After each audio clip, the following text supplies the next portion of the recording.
ये क्या चल रहा है बिहार में विधानसभा चुनाव में? कभी किसी को निकाला जाता है, कभी किसी को बुलाया जाता है। अभी पावर स्टार पवन सिंह को फिर से बीजेपी ज्वाइनिंग करवाया गया। हालांकि लोकसभा चुनाव में इनको निकाला गया था, बीजेपी ने इनको निष्कासित कर दिया था, लेकिन अभी बिहार में विधानसभा चुनाव आया, फिर इनको ज्वाइनिंग करवाया गया, क्योंकि पिछला बार इनको टिकट बीजेपी ने आरा से नहीं दिया था। इसकी वजह से इन्होंने काराकाट से चुनाव लड़े थे। वहाँ पे उम्मीदवार बीजेपी के उपेंद्र कुशवाहा थे, उनको टक्कर दिए। वहाँ पे बहुत बड़ा बीजेपी को नुकसान पहुँचा। इसकी वजह से फिर से पवन सिंह को बीजेपी में ज्वाइनिंग करवाया गया बहला फुसला कर।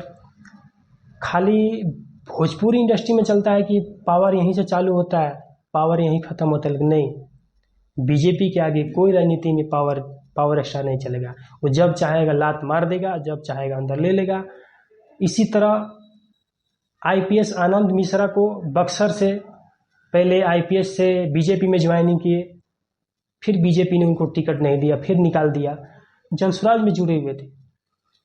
जनसुराज में जुड़ने के बाद फिर विधानसभा जब चुनाव नज़दीक आया तो पता चला कि वो फिर बीजेपी में ज्वाइनिंग कर रहे हैं। ये क्या चल रहा है? ये लोग अपने को खुद पे निर्भर नहीं है कि हमें कौन से पार्टी से लड़ना है, कौन से नहीं। तो ये क्या जनता को देखेंगे, जनता का क्या वहाँ का क्षेत्र का विकास करेंगे?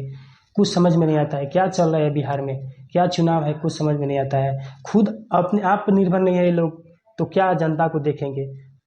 आप इस पे कुछ क्या बोलिएगा कि कभी आनंद मिश्रा आईपीएस, क्योंकि पढ़े लिखे इंसान है, वो बीजेपी छोड़ते हैं, बीजेपी लात मारती है उनको, फिर बीजेपी ज्वाइनिंग करते हैं। पहले जनसुराज ज्वाइनिंग किए थे, फिर जनसुराज को छोड़ के फिर बीजेपी में इस बार विधानसभा चुनाव में 2025 का ज्वाइनिंग किए। ये क्या चल रहा है? कुछ समझ में नहीं आता। बिहार में क्या होगा, इस बिहार को क्या होगा, कोई नहीं बता सकता। केवल अपने सत्ता से सबको मतलब है, जनता को बारे में कोई नहीं सोचता है। धन्यवाद।